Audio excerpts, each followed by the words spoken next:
Hello friends, स्वागत है आपका एक बार फिर से। आज जो मैं आपके लिए टॉपिक लेके आया हूँ उसका नाम है समय दूरी। समय दूरी के सवालों को करने के लिए केवल 3 फॉर्मूले ही ऐसे हैं जो आपको करना चाहिए और जो आपको याद रखना चाहिए। 3 फॉर्मूले से ही ये जितने भी टाइप के क्वेश्चन है वो होने वाले हैं। मेन जो 3 फॉर्मूले हैं समय दूरी के वो कौन से हैं मैं आपके बताने वाला हूँ। सबसे पहला फॉर्मूला है, जो चाल होती है, चाल बराबर आपने सीखा है दूरी बटा समय। चाल बराबर क्या होगा? दूरी बटा समय। अगर आपको समय निकालना है तो क्या होगा? दूरी और बटे चाल, दूरी बटे चाल होगा। अगर आपको दूरी निकालना है तो चाल गुणी समय। तो वास्तव में मैंने आपको 3 बोले, लेकिन ये फॉर्मूला कितना है? केवल एक ही फॉर्मूला है। एक ही फॉर्मूला को याद रखने से कि चाल बराबर दूरी बटे समय होता है, इसको याद रख लेने से ये तीनों फॉर्मूले याद हो जाते हैं। चाल बराबर क्या होता है? दूरी बटा समय। दूरी में जब समय से भाग देते हैं तो चाल आ जाती है। समय क्या होगा? तो दूरी बटे चाल होगा। दूरी में जब चाल से भाग देते हैं तो समय आ जाता है। और जब दूरी निकालना है तो चाल गुणी समय करने से दूरी भी आ जाती है। तो ये 3 मुख्य जो फॉर्मूले हैं इनकी मदद से हम आज सवाल करने वाले हैं और आपको पूरा के पूरा टॉपिक समझ में आने वाला है, जिससे कि आप 2 या 3 जो भी क्वेश्चन आपकी कंपटीशन एग्जाम में आते हैं वो सारे आप आज सवाल करने वाले हैं। तो वीडियो में अंत तक बने रहें, और अगर आपने अभी तक हमारे चैनल को सब्सक्राइब नहीं किया हो तो सब्सक्राइब कर लें ताकि आने वाले वीडियो भी आप तक मिलते रहें। तो चलाइए शुरू करते हैं। इन सवालों को हल करने के लिए आपको सबसे पहले ये पता होना चाहिए कि जो स्पीड आपको दे रखी है, मतलब कि जो चाल दे रखी है, अगर वो किलोमीटर प्रति घंटे में है तो किस तरीके से हम उसको मीटर प्रति सेकंड में बदलेंगे। तो मान लीजिए कि चाल अगर आपकी दे रखी है 18 किलोमीटर प्रति घंटा और उसको हमको मीटर प्रति सेकंड में बदलना है, तो हम कैसे करेंगे? आपको पता है, हम यहाँ पे 18 लिख देंगे। ये किलोमीटर है, किलोमीटर को जब मीटर में हम बदलते हैं तो हमको 1000 से गुणा करना होता है। और जब 1 घंटा है उसको हम मिनट में चेंज करते हैं तो 1 घंटे के अंदर 60 मिनट होते हैं, और 1 मिनट के अंदर कितने सेकंड होते हैं? 60 सेकंड भी होते हैं। तो इसका मतलब जब हम इसको हल करेंगे, जी 2 0 2 0 कैंसिल, 2 पंजे की 10, 2 तिया 6, 3 छंग 18, और ये 18 से 18 कट जाएगा तो कितना आ जाएगा? जब 18 से 18 कट जाएगा तो ओनली कितना बचेगा? 5 मीटर प्रति सेकंड। इसका मतलब ये हुआ, शॉर्टकट में अगर मैं आपको बताऊं कि कोई भी अगर चाल है किलोमीटर प्रति घंटे में है और उसको हमें मीटर प्रति सेकंड में बदलना है तो हम उसे 5/18 से गुणा कर देंगे। क्यों कर देंगे 5/18?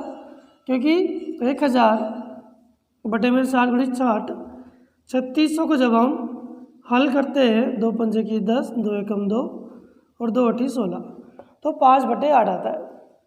तो इसका मतलब कि जब भी किलोमीटर प्रति घंटा रहेगा उसको हम अगर मीटर प्रति सेकंड में बदलेंगे तो हमें 5/18 से गुणा करना पड़ेगा। तो 18 से 18 कैंसिल हो जाएगा डायरेक्टली, और यह जगह 5 मीटर प्रति सेकेंड। ये हो गई पहली बात। इसके जस्ट उल्टा अगर मान लिया जाए कि आपको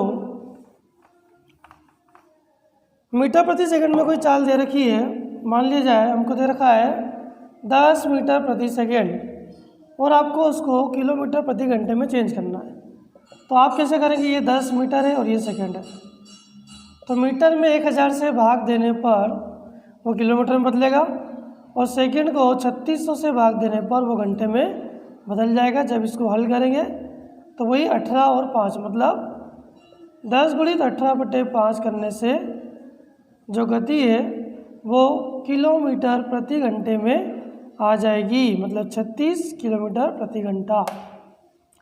अगर मैं आपको यहाँ करके बताऊँ तो 10 के अंदर मीटर प्रति सेकंड है, इसको किलोमीटर प्रति घंटे में अगर बदलना है तो आपको 18/5 से गुणा करना होगा 5 दूनी 10, 18 दूनी 36, 36 किलोमीटर प्रति घंटा। आपको जैसे जैसे ये मीटर प्रति सेकंड से किलोमीटर प्रति घंटे में और किलोमीटर प्रति घंटे से मीटर पर सेकंड में चेंज करना आ जाएगा, आपके सवाल बहुत ही आसानी से होने लग जाएंगे। ये चेंज करना क्यों है? क्योंकि होता क्या है कि जो स्पीड है कभी कभी आपको किलोमीटर प्रति घंटे में दे रखती है। वो आपसे पूछेगा कि यदि आपकी चाल 10 किलोमीटर प्रति घंटा है तो आप 2 मिनट में या 2 सेकंड में कितनी दूरी तय करेंगे। तो अगर वो सेकंड पूछ लेता है और चाल तो आपके प्रति घंटे में दे रखी है, इसलिए आपको जो चाल है वो मीटर प्रति सेकंड में बदलनी पड़ती है कि 1 सेकंड में कितने मीटर वो जा रहा है। तो फिर आसानी से हम उसकी दूरी निकाल सकते हैं। इस टॉपिक के अंदर आज सबसे पहले अपन रेलगाड़ी से संबंधित प्रश्न हल करेंगे। रेलगाड़ी संबंधित प्रश्न हल करने के लिए आपको ये पता होना चाहिए कि रेलगाड़ी जब चलती है और किसी खंभे को या किसी व्यक्ति को जब वो पार करती है तो वास्तव में वो उसकी खुद की दूरी ही पार कर रही होती है। मान लीजिए एक रेलगाड़ी है और ये कोई व्यक्ति है, जब ये इसको पार करेगी तो वास्तव में उसकी दूरी ही पार करती है। तो जब कोई रेलगाड़ी किसी व्यक्ति को, खंभे को, बिंदु को, कुर्सी को, किसी को भी सिग्नल को पार करती है तो वास्तव में जो दूरी होगी उस रेलगाड़ी की लंबाई ही होगी। एक सवाल लिखते हैं और उसको हल करने की कोशिश करते हैं। एक रेलगाड़ी है जिसकी लंबाई 300 मीटर है और 60 किलोमीटर प्रति घंटे की रफ्तार से वो चलती है, तो एक खंभे को वो कितनी देर में पार करेगी?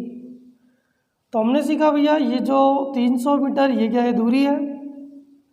ये जो दूरी है वो होगी 300 मीटर और जो चाल है वो होगी 60 किलोमीटर प्रति घंटा।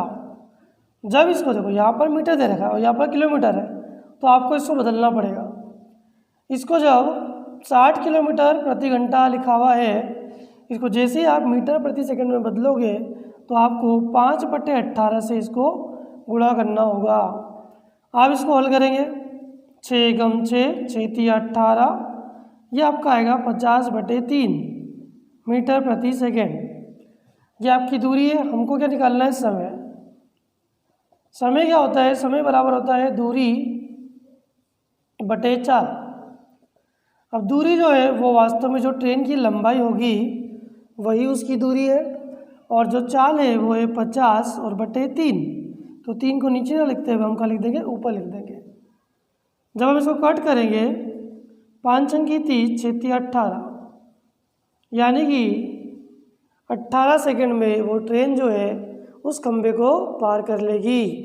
उम्मीद है आपको समझ में आया होगा। ये रहा अगला प्रश्न। अगला प्रश्न ये है कि 250 मीटर की एक लंबी ट्रेन है जो किसी खंभे को 15 सेकंड में पार कर देती है। ये 250 मीटर की ट्रेन, एक खंभा है, उसको 15 सेकंड में पार कर देती है। तो उसकी स्पीड जो है हमको फाइंड करना है, मतलब उसकी चाल हमको निकालना है। तो ये हमको दूरी दे रखी है, ये हमको समय दे रखा है और स्पीड हमको निकालना है। हमने सीखा चाल बराबर दूरी बटा समय। जब हम दूरी बटा समय लिखते हैं 250/15, जैसे हम इसको हल करेंगे 5 × 15 = 25, 50/3। ये जो 50/3 है ये मीटर प्रति सेकंड में अपना उत्तर आ जाता है। अगर किलोमीटर प्रति घंटे में बोले तो अब देखो मीटर प्रति सेकंड है। जब मीटर प्रति सेकंड को बदलना होता है, क्योंकि मीटर को हमको किसमें बदलना है? किलोमीटर में, तो हमको लिखना पड़ेगा 18/5। तो ये किलोमीटर प्रति घंटे में बदल जाएगा। 3 × 18, 5 × 50, 10 × 60, 60 किलोमीटर प्रति घंटे की उसकी चाल होगी। ये था हमारा अगला क्वेश्चन। ये रहा अगला प्रश्न और बहुत ही अच्छा सवाल, बहुत ही शानदार सवाल। सवाल ये है कि 160 मीटर की ट्रेन है जिसकी गति जो है वो 54 किलोमीटर प्रति घंटा है। वो 200 मीटर के लंबे प्लेटफॉर्म को कितनी समय में पार करेगी? अब ये हमको याद करना है। एक बात अब यहाँ पे याद रखना कि जब ट्रेन किसी प्लेटफॉर्म को पार करे या फिर किसी पुल को पार करे या किसी ऐसी लंबाई वाले स्थान को पार करे जिसकी और लंबाई दे रखा हो, तो वास्तव में ट्रेन को अपनी खुद की लंबाई तो पार करनी है, साथ साथ में हमें इस प्लेटफॉर्म की लंबाई भी पार करनी होती है। तो जो कुल मिला के दूरी होती है वो इन दोनों का योग होता है। तो 160 को जब 200 में हम जोड़ देंगे तो हमारे पास कुल दूरी आ जाएगी। तो इसमें जो दूरी रहेगी उन दोनों को जोड़ना पड़ेगा, तो आपके पास आएगा 360। अभी भी कितना है, मीटर है। ये जो स्पीड है ये अब आपको इसको मीटर प्रति सेकंड में बदलना होगा। क्यों? क्योंकि जो दूरी है वो मीटर में, या तो आप इसको किलोमीटर में चेंज कर दो या फिर इसको मीटर प्रति सेकंड में। ज़्यादा अच्छा ये रहेगा कि आप इसको मीटर प्रति सेकंड में चेंज करें। मैं डायरेक्ट से तो लिखता हूँ समय बराबर, आपने सीखा टाइम बराबर डिस्टेंस अपॉन स्पीड। अब जो डिस्टेंस है वो 360 है और जो स्पीड है वो है 54 किलोमीटर प्रति घंटा। इसको जब मीटर प्रति सेकंड में बदलेंगे तो 5/18 लिखना होता है। तो जो 18 नीचे की बजाय आप ऊपर लिख सकते हो यहाँ पर। 18 तिया 54, 3 एकम 3, 3 दूनी 6, 5 दूनी 10, 5 चौक 20। तो ले दे के आंसर आ गया 24 सेकेंड। 24 सेकंड के अंदर वो उस पुल को या प्लेटफॉर्म को पार कर देगी। ये रहा अगला क्वेश्चन। अगला क्वेश्चन ये है कि 150 मीटर एक लंबी ट्रेन है, 450 मीटर लंबे प्लेटफॉर्म को वो पार करेगी 20 सेकंड के अंदर। तो उसकी चाल बतानी है आपकी बात। जैसे ही ट्रेन की लंबाई और प्लेटफॉर्म की लंबाई आ जाए, मतलब इसको प्लस करना पड़ेगा, क्योंकि ट्रेन को अपनी लंबाई के साथ साथ इसकी लंबाई को भी पार करना पड़ेगा। जब हम इसको प्लस करते हैं तो कितना आएगा, 600 आएगा। मतलब आपको ऐसे लिखना है, अगर मैं डिटेल में लिखूँ तो ये आपकी पूरी दूरी आ जाएगी। कितनी आएगी, 600। दूरी बटे समय जब अपन करेंगे तो हमारे पास चाल आ जाएगी। कितनी आएगी, 30 मीटर प्रति सेकेंड, क्योंकि ये मीटर है, ये सेकेंड है। जैसे ही हम इसको किलोमीटर, देखो किलोमीटर है, मीटर से किलोमीटर बदलेंगे तो जो 5 है वो नीचे आएगा। 18/5 करना पड़ेगा। 5 अंकी 30, 6 8 48, 6 और 4 10। 108 किलोमीटर प्रति घंटा की चाल से वो ट्रेन चल रही है। इसकी गति इतनी होगी। उम्मीद आपको समझ में आ रहा होगा।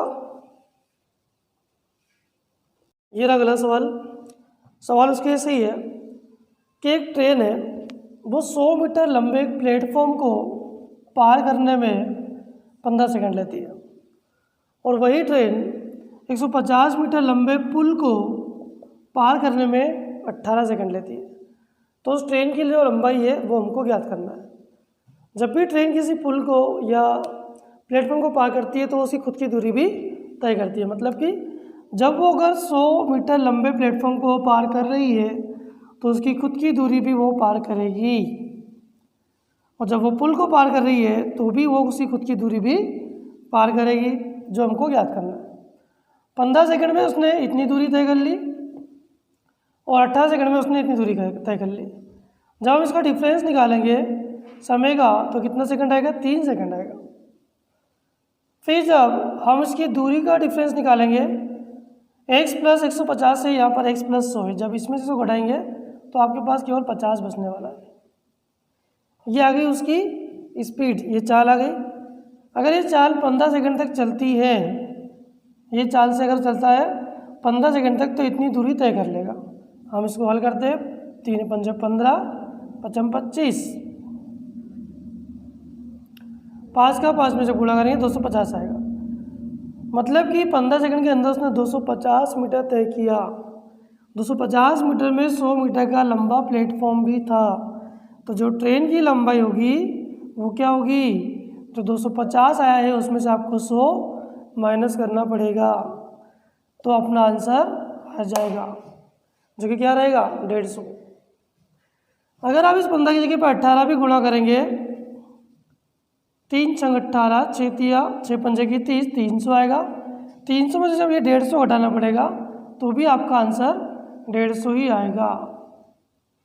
ऐसा इसलिए हुआ क्योंकि आपने यहाँ पर उसकी चाल निकाल ली, और इसी चाल से जब वो 15 सेकंड तक चलती है तो इतनी दूरी कवर हो जाती है, जो कितनी दूरी के बराबर है, 250 के बराबर है, 250 मीटर के बराबर है। 250 मीटर में 100 प्लेटफॉर्म भी आ रहा है, जब 100 माइनस कर देंगे तो केवल ट्रेन की लंबाई आ जाएगी।